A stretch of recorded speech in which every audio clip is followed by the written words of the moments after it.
Hey hey hey, hola Indomax Indo Magazines. Oke, berita yang mantap jos.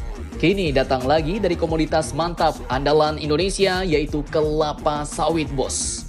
Setelah Indonesia mulai berjaya dengan olahan minyak kelapa sawitnya yang cukup sangar, seperti bahan bakar kendaraan, bahan bakar pesawat, dan lain-lain yang membuat Uni Eropa menjadi klepar-kleper, kini olahannya nambah lagi, bos. Indonesia pun kini kabarnya berhasil menyulap limbah sawit menjadi sebuah perlengkapan alutsista, yaitu menjadi rompi anti peluru. Uni Eropa pun kini sepertinya semakin ketar-ketir. Lantas, pertanyaannya, bagian apakah dari sawit yang kini dapat dijadikan menjadi rompi anti peluru itu? Setelah ini kita bahas, bos.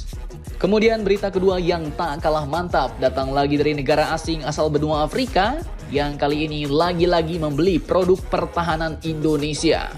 Setelah kemarin heboh beritanya, Pak Prabowo mengatakan bahwa banyak negara Afrika yang minta dilatih militernya oleh Indonesia. Kini muncul kabar baru di mana negara asing asal Afrika ini kabarnya telah memborong belasan ribu seragam militer produk asli buatan lokal Indonesia. Nah, cukup sangar. Lantas, kini negara Afrika manakah itu dan produk lokal Indonesia dari perusahaan manakah yang diborongnya? Penasaran beritanya? Cus! Tanpa banyak bacor, mari kita bahas berita lengkapnya satu per satu, bosku. Oke, berita pertama yang sangat manjos, mantap jos. Kini datang lagi dari kelapa sawit Indonesia, bos.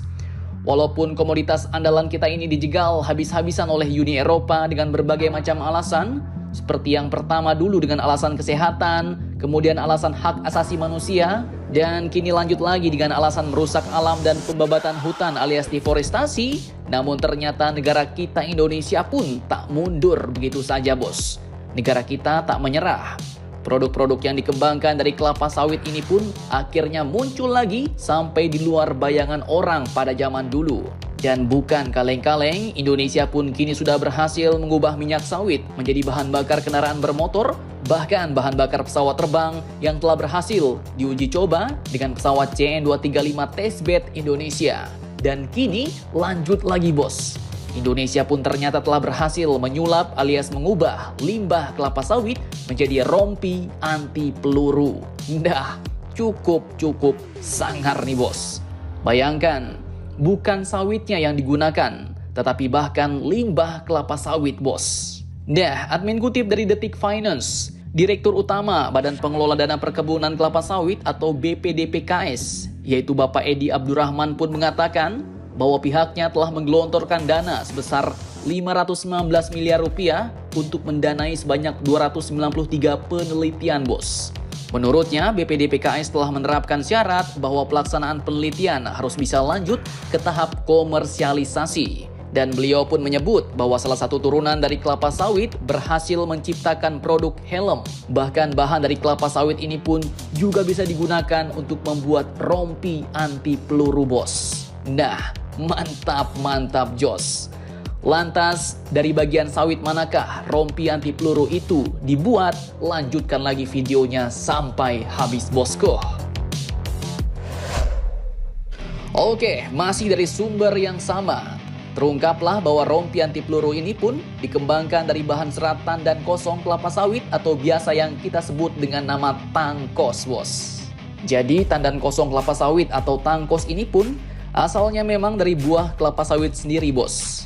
Setelah biji-biji kelapa sawit ini diambil dan diperas minyaknya dengan mesin pres di pabrik kelapa sawit, maka keluarlah sisa yang namanya tangkos. Nah, tangkos ini biasanya digunakan lagi sebagai pupuk kebun kelapa sawit. Bahkan jika sudah dipres atau digiling sampai 2 kali, tangkos ini pun bisa juga digunakan sebagai bahan bakar boiler untuk menghasilkan energi bagi pabrik sawit itu sendiri, bos. Namun kini ternyata tak disangka-sangka, tangkos yang selama ini cuma dijadikan pupuk atau bahkan dijadikan bahan bakar bagi boiler, ternyata seratnya bisa dimanfaatkan lagi menjadi rompi anti peluru, bos. Bukan kaleng-kaleng. Hal ini pun merupakan hasil temuan dari tim dosen dan mahasiswa Institut Pertanian Bogor yang ditemukan oleh Dr. Siti Nikmatin, seorang peneliti IPB dari Departemen Fisika, Fakultas Matematika dan Ilmu Pengetahuan Alam atau Fakultas MIPA. Dr. Siti Nikmatin ini pun juga berhasil membuat helm ramah lingkungan, bos. Dengan green composite atau GC. Ia menggunakan filler serat tangkos tadi pada ukuran mikropartikel. Kelebihan helm ini pun disebut terletak pada seratnya, bos. Meskipun sudah banyak helm yang sesuai dengan standar nasional Indonesia atau SNI, namun tidak ada yang memiliki serat dalam bahannya seperti tangkos ini, bos. Di mana serat dalam helm ini pun berfungsi untuk menyerap tumbukan yang terjadi ketika terjadi kecelakaan. Di mana fungsi penyerapan tumbukan ini pun juga berlaku pada sistem atau fungsi rompi anti peluru. Dan produk rompi anti peluru dari kelapa sawit ini pun sedang dikomersialisasi, bos. Artinya dipatenkan sehingga nanti dapat dijual kepada para pengguna seperti pasukan militer. Mantap, mantap, jos. Oke, kemudian berita kedua yang tak kalah mantap. Datang lagi dari negara Afrika yang baru-baru ini membeli belasan ribu produk seragam militer dari negara kita, Indonesia. Mantap, mantap, jos. Admin kutip dari kompas.com, negara Afrika ini ternyata adalah negara Zimbabwe, bos.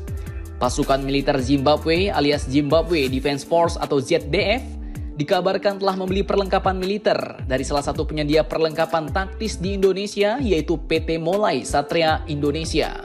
Dan tak main-main, bos. Kerjasama antar kedua belah pihak ini pun disaksikan langsung oleh pihak Kementerian Pertahanan Indonesia. Tentara-tentara Zimbabwe ini pun dikabarkan mencari kebutuhan produk militer dengan tingkat kenyamanan yang tinggi supaya bisa menyesuaikan dengan cuaca di negara mereka yang pastinya sangat-sangat panas dan juga kering, bos. Direktur Utama PT Molai Satria Indonesia yaitu Bapak Aris Tiayuda pun kabarnya enggan membuka nilai kerjasama antara pihaknya dengan tentara Zimbabwe, bos. Namun beliau pun menyatakan bersyukur bahwa belasan ribu produknya telah berhasil terjual ke delegasi pertahanan Zimbabwe. Bapak Ari pun menjelaskan bahwa pihaknya berkomitmen untuk menghadirkan produk yang premium dan berstandar militer internasional. Dia bahkan membanggakan salah satu produknya yakni Hono Tactical Boots yang mampu mencuri perhatian pihak asing, dalam hal ini negara Zimbabwe.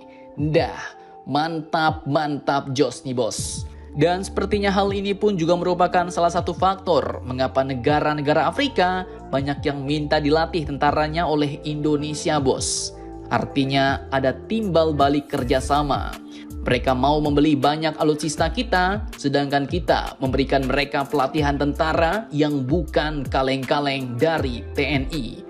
Tentara Nasional Indonesia, bos. Jadi bagaimana menurut kalian? Jangan lupa komentar, tetaplah kalian barbar.